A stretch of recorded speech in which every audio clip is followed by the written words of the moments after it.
Hey there, this is Justin from MakeUseOf.com, and today we're going to be taking a look at the ZTE Blade S6, a phone that copies its style from the iPhone 6 but still manages to be somewhat unique. At $250 for a 720p screen, 2GB of RAM, 16GB of storage, and a 64-bit processor, the Blade S6 is definitely a good deal on paper. Out of the box, it simply comes with a USB and wall charger, though you'll need an adapter if you plan to use it in the US. The phone itself has curved glass around the outer edges for a very smooth feeling when you're swiping out to or in from the edge of the screen. That small design tweak is the most premium aspect of this product because the rest of it is made of a shiny, squeaky plastic. The dual nano SIM tray and microSD card slot are located along the left side of the phone and require a small pin to pop them out due to the unibody design of the Blade S6. Unfortunately, they don't rest completely flush against the side. Up top, there is the headphone jack, and along the right side is the power button and volume rocker, which are both made of the same type of plastic. You'll find the micro USB port along the bottom along with the main microphone. On the front of the device, you'll see a blue circular home button reminiscent of the iPhone.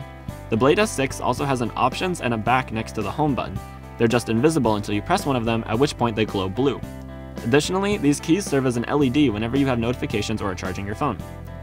There's a 5-megapixel wide-angle front-facing camera along the top of the device, as well as a 13-megapixel wide-angle rear-facing camera, both of which do relatively well in low-light situations.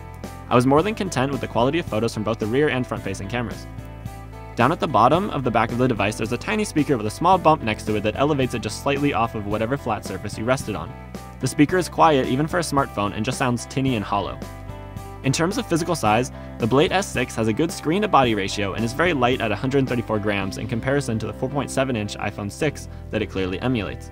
It's only millimeters bigger on all sides, though it does squeeze in a larger 5-inch screen. Performance-wise, I found everything to be surprisingly fast and responsive. Swiping through screens, pulling down the notification shade, and switching between apps never produced any sort of lag. My only real annoyance is a slight but noticeable delay between when you press the power button and when the screen actually turns on. The Blade S6 is one of the first non-Nexus devices to ship with Android 5.0 Lollipop. You'll mostly find a stock experience aside from the Mi Favor 3.0 launcher that resembles iOS in both the rounded, colorful icons and in the fact that it doesn't have an app drawer. Gaming was no problem either.